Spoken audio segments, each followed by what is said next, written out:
कोलेबोरेटरी supplementary gene, ये supplementary gene नहीं है, ये कोलेबोरेटरी सप्लीमेंट्री जीन है। ये कुछ धीरे धीरे समझाऊंगा। देखो, फाउल या मुर्गों के अंदर डिफरेंट टाइप की कॉम्ब होती है। फाउल या मुर्गों में डिफरेंट टाइप की कॉम्ब होती है। ये अगर फाउल या मुर्गा उसके सिर पे ऐसे नहीं होती है, ये कॉम्ब होती है। हम बोलेंगे एक पी जीन है जिससे मुर्गे की कॉम्ब बन जाती है P comb. Small P gene है तो कुछ नहीं होगा, लेकिन कैपिटल आर जीन है, इससे मुर्गे की कॉम्ब बोलते हैं रोज कॉम्ब। पता नहीं रोज गुलाब को बोलते, पी मटर को बोलते, क्या लेना देना है, किसी बुक ने बताया नहीं। इधर स्मॉल आर ले लो। F1 जनरेशन में क्या आएगा? F1 इधर से कैपिटल पी, इधर से स्मॉल पी, इधर से कैपिटल आर, इधर से स्मॉल आर। अब कॉम्ब बन गई वालनट। वालनट भी अखरोट को बोलते हैं। इसके 4 टाइप गैमेट बन जाएंगे। कैपिटल पी गैमेट कैसे बनाओगे? कैपिटल पी स्मॉल पी को अलग कर लो, कैपिटल आर स्मॉल आर को इन दोनों को अलग रख दो, इनको दो। फिर 4 गैमेट कौन बनेंगे? You you you you. Capital P small P को अलग किया, कैपिटल आर स्मॉल आर को अलग किया, गैमेट हो गए कैपिटल पी और कैपिटल आर, स्मॉल पी और small R, capital P small R और स्मॉल पी और capital R, capital P capital R, capital P small R, small P capital R, capital P small R. ये 4 type की gamete हो गई। 4 type gamete. ऐसे 16 खाने बनेंगे। क्रॉस नहीं करवा के देखेंगे तुम्हारे से कोई, बस एक तो मीनिंग पता होना चाहिए, एग्जाम्पल पता होना चाहिए, रेशो पता होनी चाहिए। ये क्रॉस में वैसे करके दिखा रहा हूँ। तो इस क्रॉस में बताओ कैपिटल पी और कैपिटल आर के कितने मिलेंगे? वही फिक्स है 9। कैपिटल पी स्मॉल आर के कितने मिलेंगे? 3। और स्मॉल पी इधर ले लूँ, सारों को ऐसे ले लेता हूँ। कैपिटल पी और आर के कितने मिलेंगे? 9। स्मॉल पी कैपिटल आर के 3, कैपिटल पी स्मॉल आर के 3, स्मॉल पी स्मॉल आर के 1। ये मिलते हैं। तो अब बताओ किस रेशियो में ये कॉम्ब आएंगी? तो मैं बोलूँगा कैपिटल पी और आर दोनों होते हैं तो वालनट कॉम्ब आती है। जब अकेला कैपिटल आर होता है तो रोज कॉम्ब आती है। और कैपिटल पी स्मॉल आर होता है तो पी कॉम्ब आती है। दोनों छोटे होते हैं तो सिंगल कॉम्ब आती है। इसका मतलब ये जीन है कैपिटल पी और कैपिटल आर, 2 जीन है, कॉम्ब को कंट्रोल कर रहे हैं। दोनों साथ हैं तो अलग फिनोटाइप वालनट, पी अकेला है तो अलग फिनोटाइप पी कॉम्ब, आर अकेला है तो रोज कॉम्ब, और दोनों छोटे हैं तो सिंगल कॉम्ब। तो इनको बोले कोलैबोरेटरी सप्लीमेंट्री जीन। डेफिनेशन बनाई इनकी, कोलैबोरेटरी सब क्या डेफिनेशन बनाए कि 2 जीन डोमिनेंट स्टेज में मिलेंगे तो अलग फिनोटाइप है, अकेले होंगे कैपिटल पी आर तो अलग फिनोटाइप है, और रिसेसिव में अलग फिनोटाइप। कोलैबोरेटरी सप्लीमेंट्री जीन की डेफिनेशन क्या बनाऊं?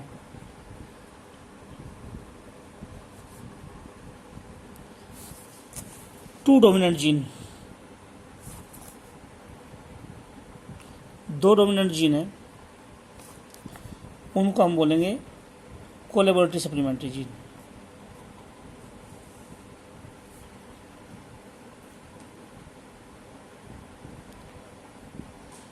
Two dominant gene are called collaboratory supplementary gene. कब? When these give different phenotype in combined dominant form।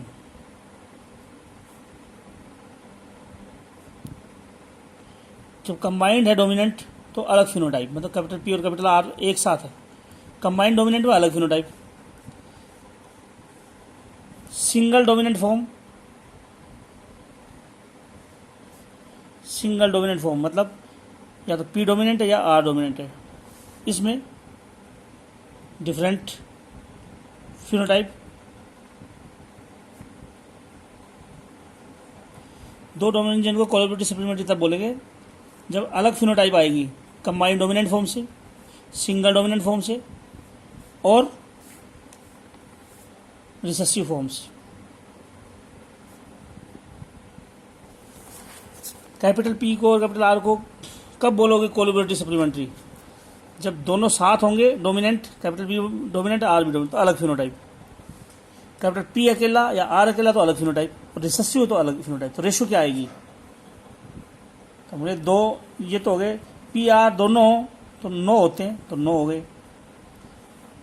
Are अकेले वाले 3 होते तो 3 की रोज कॉम, अकेले पी कॉम वाले कैपिटल पी 3 होते, इसलिए ये तो रेशियो जो आएगी इसमें 9331 आएगी, कोलैबोरेटिव सप्लीमेंट्री में 9331। तो बोलती है तो मेंडल में भी ये आई थी 9331। अरे वहाँ पे डाई हाइब्रिड था, 2 करेक्टर थे, round sheet yellow colour, wrinkled green, ये 2 करेक्टर थे, शीट की शेप और शीट का कलर। यहाँ एक करेक्टर है, कॉम की टाइप। ये याद रखना, मेंडल के जो ट्रेट थे वो कंट्रास्टिंग थे। मेंडल ट्रेट जो कंट्रास्ट थे, कंट्रास्टिंग का मतलब होता है 2 फिनोटाइप हो, बस जिस करेक्टर की 2 फिनोटाइप हो उसको हम कंट्रास्टिंग ट्रेट बोलते हैं। जैसे राउंड, रिंकल, येलो, ग्रीन, 2 ही फिनोटाइप होती हैं हर करेक्टर की, तो उनको कंट्रास्टिंग ट्रेट बोलते हैं। तो मेंडल के ट्रेट कंट्रास्टिंग थे, मेंडल की ट्रेट कंट्रास्टिंग थे। और यहाँ पे कॉम्ब जो है, यहाँ कॉम्ब जो है 4 टाइप की है, तो कंट्रास्टिंग ट्रेट नहीं है। मैं इस ट्रेट की अगर बात करूँ, कोलैबोरेटिव सप्लीमेंट्री जीन वाला ट्रेट की बात करूँ, क्या क्या बताऊँगा? पहली बात तो ये है, कोलैबोरेटिव सप्लीमेंट्री जीन में बताऊँगा, पहली बात तो ये है कि ये कंट्रास्टिंग नहीं है क्योंकि 4 टाइप की कॉम्ब है। दूसरा, यहाँ एक करेक्टर के लिए 4 फैक्टर ले रहे हैं। मेंडल में ये 4 फैक्टर लेते हैं 2 करेक्टरिस्टिक के लिए, शीट शेप, शीट कलर। यहाँ कॉम्ब के लिए बस 2 इधर 2 इधर ले रहे हैं, 4 करेक्टरिस्टिक ले रहे हैं। तो यहाँ 9331 रेशियो ये सिर्फ कॉम्ब के लिए, मोनो हाइब्रिड एक करेक्टर है, सिर्फ करेक्टर है कॉम्ब की शेप, इसके लिए 4 टाइप की आई 9331। मेंडल केस में 9331 आती 2 करेक्टर के लिए आती थी। तो याद रखना 9331 रेशो कोलैबोरेटिव सप्लीमेंट्री जीन में आती है, इसलिए आती है क्योंकि 2 डोमिनेंट हो तो 9 होते हैं वो, तो उसकी अलग फिनोटाइप होगी। एक डोमिनेंट हो तो अलग फिनोटाइप होगी, और रिसेसिव हो तो अलग फिनोटाइप होगी। अब लेता हूँ प्लियोट्रोपी।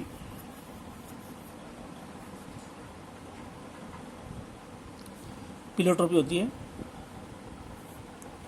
मल्टीपल इफेक्ट्स और मल्टीपल फिनोटाइप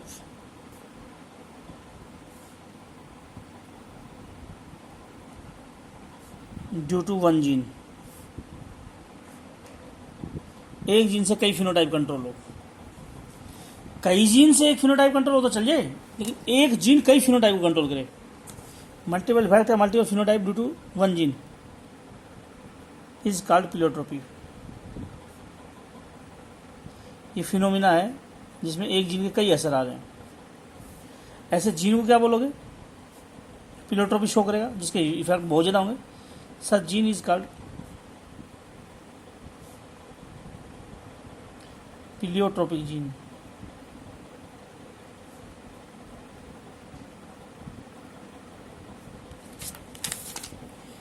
एक जीन से कई असर आए हैं तो प्लियोट्रोपी फिनोमिना बोलते हैं, जीन को प्लियोट्रोपिक बोलते हैं। एग्जाम्पल कैसे मैं बताता हूँ, एक करके सुनो कैसे। कॉटन के अंदर, रुई के अंदर प्लांट की हाइट, पेड़ कितना लंबा होगा। दूसरा, प्लांट की हाइट के अलावा कॉटन बॉल साइज, कपास के जो गोले उसका साइज, नंबर ऑफ ओव्यूल्स, कितने ओव्यूल होंगे एक फूल में, आर कंट्रोल्ड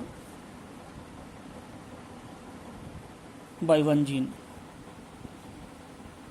एक जीन कई करैक्टर कंट्रोल कर रहा है, प्लांट की हाइट को भी, बॉल साइज को भी, ओव्यूल का नंबर, ओव्यूल की वाइबिलिटी, ओव्यूल जिंदा रहेगा या नहीं होगा। एक जीन ही है जो प्लांट की हाइट को कंट्रोल करेगा, वही जीन कोटल की रुई के बॉल को कंट्रोल करेगा, ओव्यूल के नंबर को, ओव्यूल जिंदा रहेगा नहीं, ये सब कुछ एक जीन से कंट्रोल है, इसलिए प्लेटोट्रोपी। कॉटन का एग्जाम्पल हो गया। दूसरे पे लो, मटर के अंदर पी में एक जीन कंट्रोल करता है प्लांट की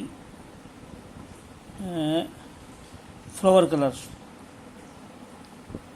एक जीन है जो फूल के कलर को कंट्रोल कर रहा है, सीड कलर कंट्रोल कर रहा है, और spot, red spot in axil of leaf, ये स्टेम है, ये लीफ है। स्टेम और लीफ के बीच में एंगल को एक्सिल बोलते हैं। यहाँ पे स्पॉट एक ही जीन है जो फूल के रंग को कंट्रोल कर रहा है, बीज के कलर को कंट्रोल कर रहा है, और रेड स्पॉट को कंट्रोल कर रहा है। तो प्लेटोट्रोपी दो हो गए, मटर हो गया, कॉटन हो गया। तीसरे पे ड्रोसोफिला के अंदर वन जीन कैन काज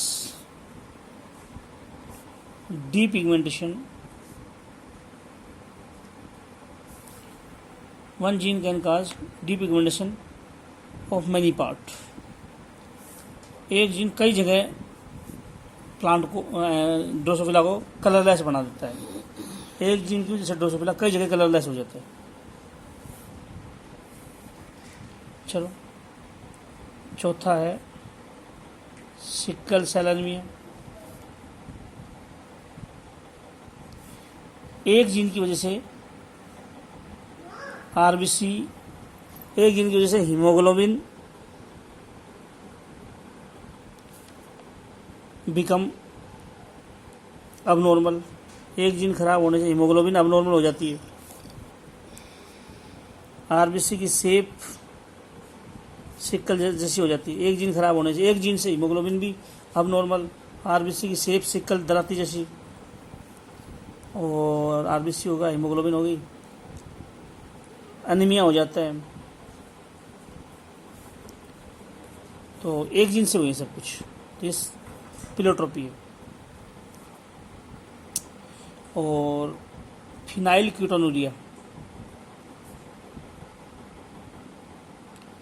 ये बीमारी एक जीन की वजह से होती है। क्या क्या होता है सुनो। In this disease gene of 12th chromosome becomes abnormal। Phenylketonuria बीमारी में 12वें क्रोमोसोम का जीन अबनॉर्मल हो जाता है। Due to this gene enzyme phenylalanine hydroxylase is not form. एक एंजाइम होता है जो फिनाइल एलेनिन को टायरोसिन में बदलता है। एंजाइम का नाम है, ये है phenyl alanine hydroxylase. OH group add करता है। फिनाइल एलेनिन पे OH ग्रुप ऐड होने को हाइड्रोक्सिल ग्रुप, OH एडिशन को बोलते हैं हाइड्रोक्सिलेशन। फिनाइल एलेनिन एक अमीनो एसिड है, उसका OH ग्रुप ऐड कर दे तो टायरोसिन बन जाएगा, और टायरोसिन से स्किन का कलर मेलानिन बन जाएगा और स्किन काली हो जाएगी। लेकिन इस बीमारी के अंदर क्या होता है, जीन खराब हो गया, इस जीन की वजह से ये नहीं बना ये एंजाइम, तो फिनाइलएलानिन से टायरोसिन नहीं बनेगा। ब्लड के अंदर, in blood phenylalanine concentration is increased, यूँ बोल सकते हो हाइपर फिनाइल एलैनिमिया हो जाएगा। मैं फिर बोलूँ, इस बीमारी में 12वें क्रोमोसोम का जीन खराब हो जाता है, और 12वें क्रोमोसोम का जीन ये एंजाइम बनाता है फिनाइलएलानिन हाइड्रोक्सिलेज। इसका हाइड्रोक्सिलेशन करने वाला इस अमीनो एसिड को OH ग्रुप ऐड करके ये अमीनो एसिड बनाता है ये एंजाइम। जीन खराब तो ये एंजाइम नहीं बनेगा, ये नहीं बनेगा तो ये इसमें चेंज नहीं हो पाएगा, यह शरीर में इकट्ठा हो जाएगा। अगर जीन खराब हो गया है तो ये एंजाइम नहीं बनेगा, तो ये इसमें चेंज नहीं होगा और ये शरीर में इकट्ठा हो जाएगा। इसलिए कहा फिनाइलएलानिमिया हो गया, हाइपर हो गया। और पेशाब में क्या जाएगा, इन यूरिन, अब ये ब्लड में ज़्यादा होगा तो ये पेशाब में जाएगा। इन यूरिन फिनाइलएलानिन इज एक्सक्रेटेड, पेशाब में फिनाइलएलानिन जाएगा। और कई बार तो फिनाइलएलानिन का बन जाता है phenyl pyruvic acid. Phenyl pyruvic acid पेशाब में जाएगा, जो फिनाइलएलानिन ज़्यादा हो जाएगा तो फिनाइल पायरुविक एसिड में चेंज हो जाएगा, ये यूरिन में जाएगा। इसलिए बीमारी का नाम है उरिया, का मतलब यूरिन, पेशाब। पेशाब में फिनाइल और कीटोन जा रहा है, फिनाइलएलानिन जा रहा है या फिनाइल पायरुविक एसिड जा रहा है, क्योंकि ये इसमें चेंज हो गया और पेशाब में गया। इस बीमारी के सिम्टम बताओ क्या क्या है। सिम्टम्स, जीन खराब हुआ था एक, उसे एंजाइम नहीं बना, पेशाब में ये गए, और मेंटली रिटार्डेड हो, बच्चा मानसिक रोगी होगा, मानसिक विकलांग होगा, दिमाग नहीं होगा बिल्कुल भी उसमें, मेंटली रिटार्डेड होगा। थोड़े दिनों के बाद can not walk, can not talk, कुछ समय के बाद में ऐसा भी आएगा वो बोल नहीं पाएगा और चल नहीं पाएगा। पिगमेंटेशन नहीं होगा उसकी बॉडी के अंदर, pigmentation, lack of pigmentation in skin and hair, बिल्कुल सफ़ेद हो जाएगा। क्यों? अरे भाई, फिनाइलएलानिन को टायरोसिन में बदलेंगे तभी तो मेलानिन पिगमेंट बनेगा, इसी की वजह से तो बाल काले होते हैं, स्किन काली होती है। ये एंजाइम नहीं बना फिनाइलएलानिन हाइड्रोक्सिलेज, तो इससे ये टायरोसिन नहीं बन पाया। पेशाब में या तो फिनाइलएलानिन चला गया या फिनाइल पायरुविक एसिड में चेंज हो गई है, वो पेशाब में चला गया, तो टायरोसिन में मेलानिन तो बना नहीं, इसलिए स्किन बिल्कुल सफ़ेद, बाल बिल्कुल सफ़ेद, चल नहीं पा रहा है, बोल नहीं पा रहा है, बाल सफ़ेद, स्किन सफ़ेद, दिमाग नहीं है। तो ऐसा हो जाएगा उस पर्सन के अंदर, जिसमें ये इवन एक्जेमा, खुजली भी हो जाएगी उसको, जो है उस पर्सन को, जो है तो ये हो जाएगा। तो हम बोलते हैं जो प्लियोट्रोपी होती है उसमें दो इफेक्ट होते हैं, एक होता है मेजर इफेक्ट, एक होता है सेकेंडरी इफेक्ट। मेजर इफेक्ट तो मेन इफेक्ट जो है, और दूसरे इफेक्ट होते हैं उनको सेकेंडरी इफेक्ट बोलते हैं। जैसे सिकल सेल एनीमिया बीमारी में हीमोग्लोबिन अबनॉर्मल होगी, ये मेन इफेक्ट था, जो ये मेजर इफेक्ट था। जो उस हीमोग्लोबिन की वजह से आरबीसी की शेप बदल गई, एनीमिया हो गया, ये सेकेंडरी इफेक्ट है। मैं इसको फिर बता रहा हूँ, फिनाइलकीटोनुरिया में क्या हुआ है, 12वें क्रोमोसोम का जीन खराब हो गया, उस जीन से नॉर्मली एंजाइम बनता था फिनाइलएलानिन हाइड्रोक्सिलेज, वो जीन ही खराब हो गया तो ये एंजाइम नहीं बना तो फिनाइलएलानिन का से ये एंजाइम था जो टायरोसिन बनाता था वो नहीं बन पाया, स्किन में मेलानिन नहीं आएगा, पेशाब में या तो ये जाएगा या इसका फिनाइल पायरुविक एसिड हो जाएगा, वो हो जाएगा पेशाब में। बीमारियों का फिनाइलकीटोनुरिया, फिनाइल कीटोन, फिनाइल भी पेशाब में जा रहा है, कीटोन भी जा रहा है, उरिया मतलब पेशाब। तो इस तरह से इसको मैंने हाइपर फिनाइलएनीमिया कहा, हाइपर मतलब ज़्यादा, फिनाइलएनीमिया ज़्यादा हो गया ब्लड के अंदर।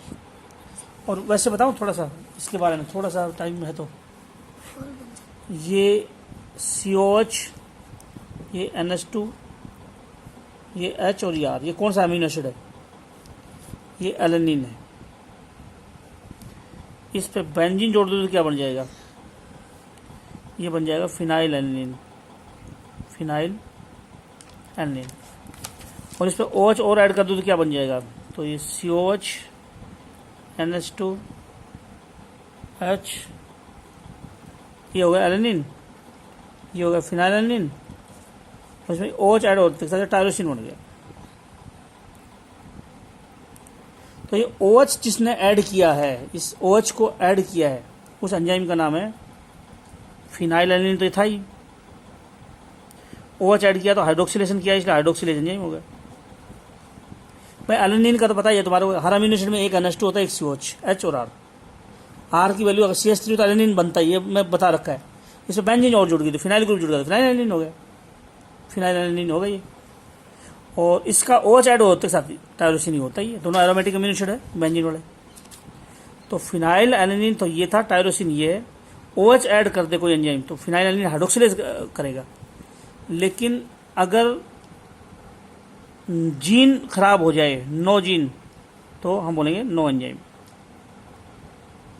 अगर कोई जीन खराब होगा तो एंजाइम नहीं बनेगा, एंजाइम नहीं बनेगा तो ये नहीं होगा, तो ये इसमें चेंज नहीं होगा, पेशाब में यही जाने लग जाएगा, कीटोन बॉडी जाने लग जाएगी पेशाब में, इस तरह से जो है।